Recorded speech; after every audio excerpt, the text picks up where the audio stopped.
God's vision channel చూస్తున్న ప్రతి ఒక్కరికి ప్రభు అయిన యేసుక్రీస్తున్నాము. మీ అందరికీ వందనాలు. ఎందుకంటే మరి ఫోన్ చాలా ప్రాబ్లం ఉందండి. మరి వీడియోలు చేయడం కారణం అదే ఉంది.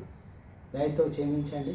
మరి కళ్ళు మూసుకొని ప్రార్థించుకొని వాక్యంలోకి వెళ్దాం. ఎందుకంటే మరి ఫోన్ స్టోరేజ్ ఎక్కువ అయిపోయింది. మరి అందులో వీడియోస్ చాలా ఉన్నాయి. మరి మీరు చూడండి, సబ్స్క్రైబ్ చేసుకొని ప్రతి ఒక్కరిని గాడ్స్ విజన్ ఛానల్ని దేవుడు మీ అందరిని దీవించి ఆశీర్వదించున్నారు.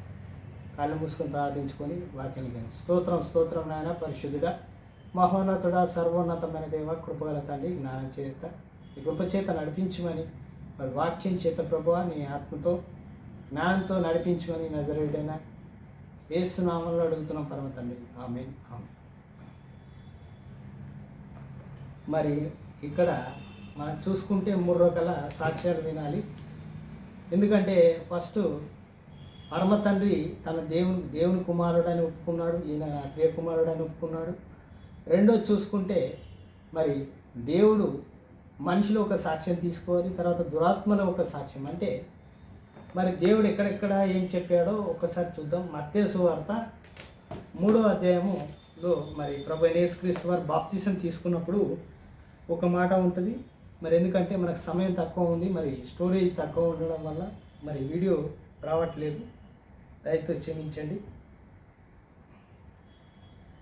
మరియు ఇదిగో ఈయనే నా ప్రియ కుమారుడు, మరియు ఈయనే నా ప్రియ కుమారుడు, ఈయన యందు నేను ఆనందిస్తున్నాను అని ఆకాశం నుండి ఒక శబ్దం వినిపిస్తుంది. అంటే పరమ తండ్రి మరి ఒప్పుకుంటున్నాడు, ఈయన నా కుమారుడు అని చెప్పి యేసు ప్రభు వారిని ఒప్పుకుంటూ ఉన్నాడు. అంటే ఈ రకంగా పరమ తండ్రి అయిన యెహోవా దేవుడు, యాశ్వ దేవుడు మనకు ఒప్పుకుంటూ ఈ రకంగా చెప్తా ఉన్నాడు, ఇతను నా ప్రియ కుమారుడని మనకు మరి ఇంటిమేషన్ చేస్తూ ఉన్నాడు. అక్కడ ఉన్నవారు కూడా మరి యోహాను గారు కూడా చూస్తూ ఉన్నారు. ఎందుకంటే మరి యోహానికి కూడా తెలియాలి, యోహాను కూడా మనలాంటి మనిషి కాబట్టి ఆయన ఒక మామూలు సామాన్య మనిషిగా పుట్టాడు కాబట్టి మరి యోహాను గారికి మరి సాక్ష్యంగా అంటే సువార్తగా మనకు దేవుడు స్వరూపం, అంటే ఈయన నా కుమారుడు, ఈయన ప్రియ కుమారుడు, ఈయన నా దగ్గర నుంచి వచ్చాడని చెప్తా ఉన్నాడు. అంటే ఏ రకంగా చూస్తే అపోస్తుల కార్యములు మనం చూసుకుంటే అపోస్తుల కార్యములు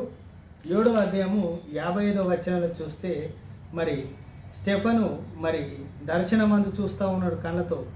అయితే 55వ వచనము అపోస్తుల కార్యములు 55వ వచనంలో అపోస్తుల కార్యములు 7వ అధ్యాయము 55వ వచనం. అయితే అతడు పరిశుద్ధాత్మతో నిండుకున్నవాడై ఆకాశము తేరి చూచి దేవుని మహిమను, యేసుని దేవుని కుడిపాశమందు నిలిచి ఉండుట చూచి, ఆకాశము తేరి చూడగా మనిషి కుమారుడు దేవుని కుడిపాశమున నిలిచి ఉండుట చూచెను. అంటే ప్రభు అయిన యేసుక్రీస్తు వారు మరి మనం చూస్తూ ఉన్నాము. ఇక్కడ మనిషి కుమారుడు అని ఒప్పుకున్నాడు. అంటే దేవుడు ఇతను నా ప్రియ కుమారుడు అని చెప్పి మనిషి రూపంలో యేసు ప్రభు వారిని భూమి మీదకి పంపించి అక్కడ నా కుమారుడు అని ఒప్పుకున్న పరమ తండ్రి, అదేవిధంగా ఇక్కడ మనుషుల్లో అంటే మనలాగా ఉన్న స్టెఫెను ఆయన దర్శనమందు అంటే చావబోయే ముందు ఆయనకు పరలోక రాజ్యంని మరి ఆయన కళ్ళకు కనిపించింది. ఆయన మనిషి కుమారుని అంటే యేసు ప్రభు వారిని చూశాడు, నిలబడ్డాడు, తండ్రి కుడిపాశాన నిలబడ్డాడు, ఇతను అక్కడి నుంచి వచ్చిన వాడే అని ఇక్కడ 2వ సాక్ష్యంగా మనం వింటూ ఉన్నాం.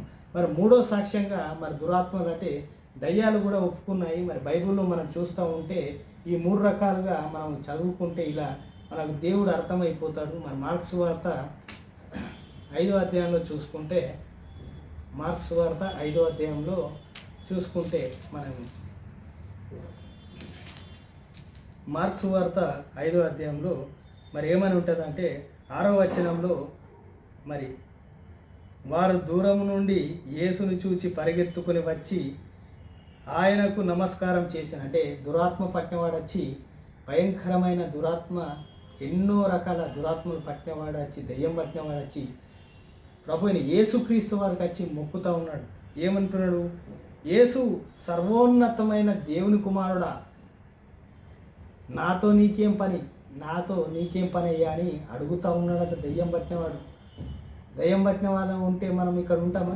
మనం అక్కడ పరిగెత్తుతాం, కిలోమీటరు పరిగెత్తుతాం, మనము వాడొచ్చి మన మీద పడతలేము. అలాంటి వ్యక్తి వచ్చి సర్వోన్నతమైన దేవుని కుమారుడు అని ఇక్కడ దేవుని కుమారుడు గురించి చెప్తా ఉన్నాడు. మనిషి కుమారుడు అని అంటున్నారు. అంటే దేవునికి ఎన్నో రకాల పేర్లు ఉన్నాయి. కాబట్టి దేవుడు కుమారుడని ఒప్పుకొని మరి అది ఏమంటుందంటే నన్ను బాధపరచడానికి దేవుని పేరుట అనబెట్టుచున్నావా అని బిగ్గరగా కేకలు వేసాను. నన్ను మరి అనగగొట్టడానికి వచ్చావా? నన్ను దేవుని పేరుట మరి నన్ను వెళ్ళగొట్టడానికి వచ్చావా ప్రభువా, మరి దేవా అని అది బతిమలాడుకుంటుంది.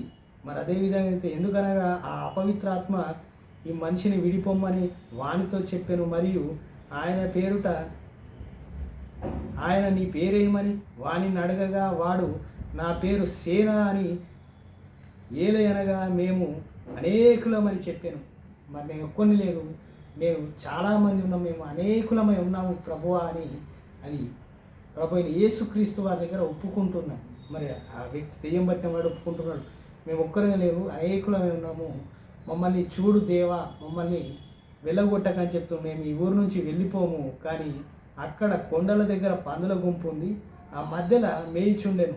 మరి వాటిలోకి మమ్మల్ని పంపించమనగానే ఆ పందుల గుంపులోకి మీరు పొండని చెప్పని ఆ ఆత్మలు దురాత్మలన్నీ వెళ్ళిపోయి ఆ పంది గుంపులో పోయి అవి 2000 పైనే ఉన్నాయి. కాబట్టి అవి నీళ్ళల్లో పడి మరి సముద్రంలో పడి చనిపోయి, అంటే అక్కడున్న పందులకు కూడా తెలిసి దురాత్మలు మా మీద ఉంటే మాకు నీచమైన పనులు మేము బ్రతికింది మేము చండాలంగా బ్రతుకుతాం, కానీ ఈ దురాత్మల్ని మేము పట్టి మేము ఈ చెడుని మేమెందుకు పట్టించుకుంటామని అక్కడ ఉన్న అవి కూడా తెలుసుకొని అవి కూడా మరి అక్కడ ఉన్న పందులు కూడా దేవుని గురించి తెలుసుకొని అక్కడ నీళ్ళలో పడి చనిపోయాయి. అంటే ఈ జీవితం మాకు పంది జీవితం మాకు అడ్డు, మేము ఈ దురాత్మ పంది జీవితంగా ఉంటాం, కానీ దురాత్మ జీవితం మాకు అద్దని అవి చనిపోయాయి. అంటే ఇక్కడ మనం తెలుసుకోవాల్సింది ఏంటంటే బైబిల్ని ఎలా చదవాలంటే ప్రతి ఒక్కటి మనము లాజిక్గా కూడా ఆలోచించాలి.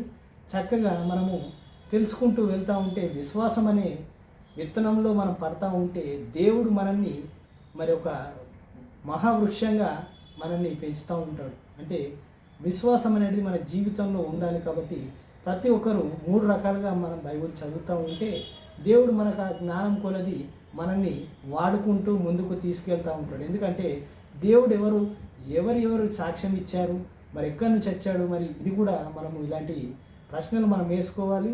దేవుణ్ణి ప్రార్థిస్తూ ఉండాలి. పరిశుద్ధాత్మ దేవుడు మీకు మాకు మనందరికీ తోడై ఉండును గాక. మరి కళ్ళు మూసుకోండి, ప్రార్థించుకోండి. ప్రతి ఒక్కరి ఛానల్ సబ్స్క్రైబ్ చేసుకోండి, లైక్ చేయండి. మరి ఎవరు లైక్ చేస్తలేరు, కనీసం వీడియో చూస్తలేరు, మీరు చూడకపోయినా దేవుడికి అవమానపరంగా మీరు చేస్తున్నట్టు ఇది చాలా రాంగ్. ఎందుకంటే మేము డబ్బుల కొరకు కాదు, కానీ దేవుని వాక్యాన్ని ఒక నలుగురికైనా చెప్తే మీలాంటి వారు మరి చెప్పచ్చు. మా సాక్ష్యం ద్వారా ఎంతోమంది ఇద్దరన్నా మారతారని ఒక ఆశగా ఉంటుంది. అది దేవుడికి మహిమ, మాకు మహిమ కాదు, కానీ మీరు కూడా ఆశీర్వదింపబడతారు. కళ్ళు మూసుకొని ప్రార్థించుకొని ముగించుకుందాం. స్తోత్రం నాయన, పరిశుద్ధుడా, మహోన్నతుడా, సర్వోన్నతమైన దేవ, కృపగల తండ్రి ప్రభువా, మరి ప్రతి ఒక్క బిడ్డని మరి గాడ్స్ విజన్ ఛానల్ చూస్తాం, ప్రతి ఒక్క బిడ్డని ఆశీర్వదించి దీవించమని నజరేయుడైన యేసు నామములో అడుగుతున్నాం పరమ తండ్రి. ఆమేన్. ప్రభు అయిన యేసుక్రీస్తు నామమున మీ అందరికీ వందనాలు. ఆమేన్. మరి